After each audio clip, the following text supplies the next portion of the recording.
यादव हमारे साथ जुड़ गए हैं। तेज प्रताप जी, बहुत बहुत स्वागत है आपका। जी बोलिए। तेज प्रताप यादव जी, चूंकि एक तस्वीर आई थी और वो तस्वीर आई थी कि आप भी पहुंचे हुए थे ईडी दफ्तर के बाहर, वहां पर अपने संगठन के कार्यकर्ताओं के साथ, तो बहुत सारा सवाल उठा कि वो एक दबाव बनाने की कोशिश की जा रही है या पूछताछ को लेकर हंगामा खड़ा करने की गलत बात है। मैं तो भाई के सपोर्ट में गया था, मैं वहाँ पे जी नहीं तो भाई के लोग थे, अपने पार्टी के लोग थे, डीएसएस के लोग थे कि नहीं थे वो मैं नहीं जानता हूँ, लेकिन मैं सपोर्ट में बस गया था और कुछ नहीं। बाकी लेकिन दिख रहे थे बहुत सारे, एक पूरा हुजूम जो था वो आपके साथ वहां पर मार्च करता हुआ नजर आ रहा था, जाता हुआ। नहीं तो हम नेता, जाहिर सा बात है कि पब्लिक लोग आते ही हैं, लोग मिलते हैं नेता को देख करके, ठीक है। तो मैं तो वहाँ केवल सपोर्ट में मैं गया था, मैं वहाँ पे। लेकिन अगर एजेंसी, मतलब सवाल वही है कि एजेंसी अगर पूछताछ के लिए बुलाती है किसी को, तो क्या एजेंसी के दफ्तर के बाहर जाकर वहां पर बैठना, वहां दिन भर वहां पर हुजूम जो उमड़ पड़ा था वो सही था? नहीं, देखिए नेता से जुड़ाव है, ठीक है, और आम पब्लिक है, तो आप लोग के टीवी और चैनल के माध्यम से ही लोग को पता चलता है कि ईडी का छापा पड़ रहा है, तो लोग टीवी में चलता है तो लोग सुन सुन के अपने नेता के पास लोग जाते हैं। तब तो मैं पब्लिक को तो मना नहीं कर सकता हूँ कि पब्लिक के बीच में ही रात दिन रहना है हमको। तो वो तो आप ही के साथ, लेकिन सारे लोग थे, वो कार्यकर्ता जो थे वो एक तरफ बैठे हुए थे आरजेडी के, और डीएसएस पर बात इसलिए आई या डीएसएस पर आरोप इसलिए लगा कि मार्च हो रहा था क्योंकि आपके साथ ही वो पूरा हुजूम था जो चल रहा था वहां पर। वो तस्वीरों में आप बैठे हुए नहीं थे, आप लोग चलते हुए वहां से। अब कोई हुजूम मेरे पीछे पीछे आ रहा है तो उसको मार के तो भगा नहीं ना देंगे जी। हमारे पीछे जो हुजूम आ रही थी, तो मैंने तो आपको बताया कि नेता है, तो नेता के साथ तो हुजूम तो ऐसे ही चलता है। लेकिन आपको भी इस बात का ध्यान तो जरूर होगा कि आपके विरोधी ये आरोप लगाएंगे कि आप एजेंसी पर दबाव डालने की या डराने की कोशिश कर रहे हैं। तो सामने जग जाहिर है, लोग देख रहा है कि कौन क्या कर रहा है, लोग तो सबके सामने सब तो देख ही रहा कि लोग क्या कर रहा है। अच्छा, इस कार्रवाई को लेकर आपकी क्या प्रतिक्रिया है? 5 लोग आपके परिवार के हैं जिन पर आरोप लगा है। द्वारा केवल हमारे परिवार को, हम लोगों के ऊपर केवल ये भाजपा के द्वारा, ये जो एजेंसी है, एजेंसी नहीं मानता हूँ मैं, इसको भाजपा का टीम मानता हूँ बस, और कुछ नहीं। और ये भाजपा की टीम आई है और केवल हमारे परिवार को ये, लेकिन उसमें आपका नाम तो नहीं है। अगर वो टारगेट ही करना है तो उसमें आपको भी शामिल किया जा सकता था, आपका नाम तो है नहीं उसमें। हमारे परिवार के लोग हैं, हाँ 5 लोग हैं, लेकिन फिर भी अगर वो पूरे परिवार को ही करना होता तो आप भी सरकार में मंत्री थे, आपको भी टारगेट किया जा सकता था। नहीं, देखिए टारगेट किया जा सकता था कि अलग बात है वो, ठीक है। हमारे भाई थे वहाँ, सबसे पहली बड़ी बात, ठीक है, और मैं अपने भाई के सपोर्ट में मैं वहाँ गया था। टारगेट करने के लिए तो लोग 1000 बार टारगेट करें, मुझे कोई फर्क नहीं पड़ता है टारगेट करता है कि नहीं करता है। देखिए तेज प्रताप जी, अभी भी वो तस्वीरें हम चला रहे हैं अपनी स्क्रीन पर, और वो तस्वीर, उससे कोई फर्क नहीं पड़ने वाला है। बिहार की जनता देख रही है, सच्चाई देख रही है। यानी आपको लग रहा है कि ये केंद्र के इशारे पर हो रहा है?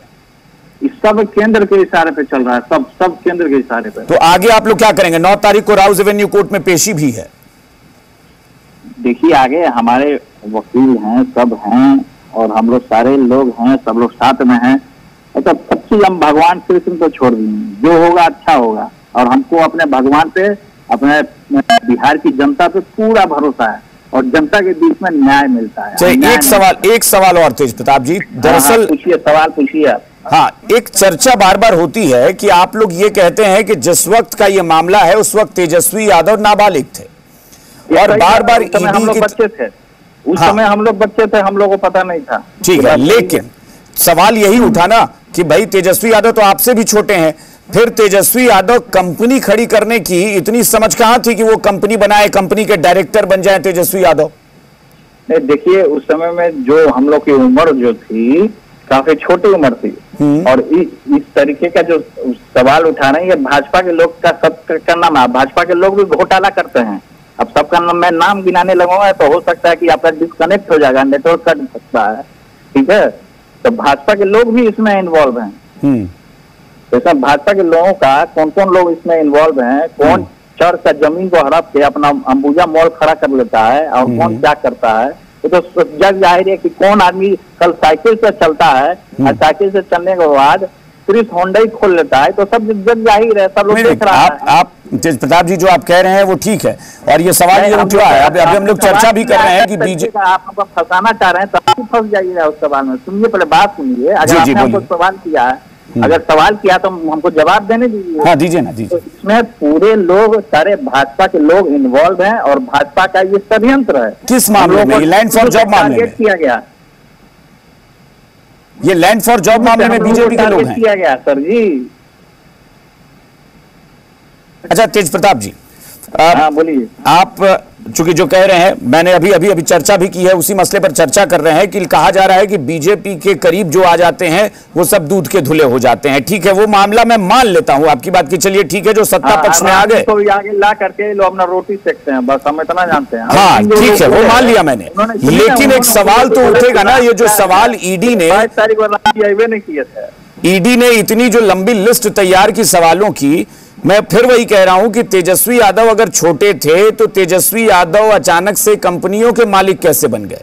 तेजस्वी यादव अगर उनके नाम पर कोई बंगला है, जो बंगला दिल्ली में, यहां पर आप 10 या 20 गज जमीन खरीदने में लाखों की कीमत होती है। भाजपा के जो नेता लोग हैं उनके नाम पे नहीं बंगला है, जमीन नहीं है, उसका दिखाइएगा अपने चैनल पे। जरूर, एक बात बताइए, मैं फिर वही कह रहा हूं, मैं तो देखिए सच्चाई सुनिए ना सर। हाँ बताइए। सच्चाई नहीं दिखाते हैं, जब भी सच्चाई आता है या तो आप लोग का नेटवर्क चला जाता है या तो फोन कट जाता है। चैनल का नेटवर्क कभी नहीं जाता, वैसे चैनल का आपका पूरा नेटवर्क जाता है। नहीं, आप बताइए, आपको बोलने का पूरा हक, बताइए कि कहाँ बीजेपी के नेताओं की सच्चाई बताइए ना। अरे पहले मेरा बात सुनो आप, अगर आपने सवाल किया है तो मेरा जवाब देने का सुनिए आप। हाँ बताइए।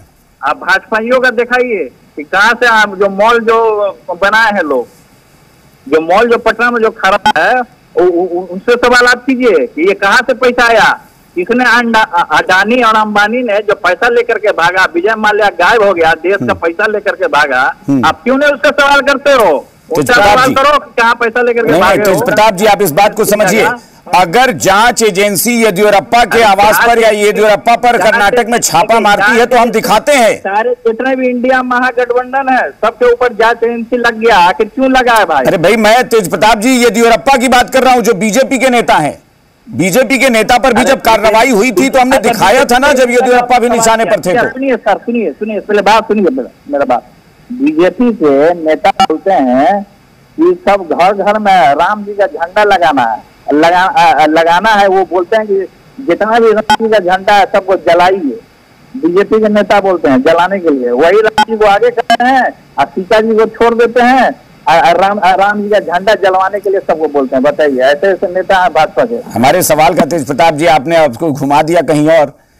हम बार बार पूछ रहे हैं कि भाई ये सवाल तो बनता है ना कि अगर दिल्ली में 10 गज 20 गज जमीन भी लाखों की होती है, वहां 150-200 करोड़ का बंगला लाखों में किसने दे दिया?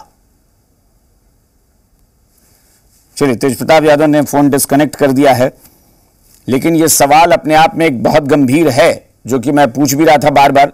सोहेली मेहता जी, तेज प्रताप जी सारी बातें तो कह रहे थे, लेकिन वो सवाल टाल गए उस सवाल को कि भाई एक सवाल बनेगा तो उसका जवाब तो देना ही पड़ेगा ना कि भाई 150-200 करोड़ का बंगला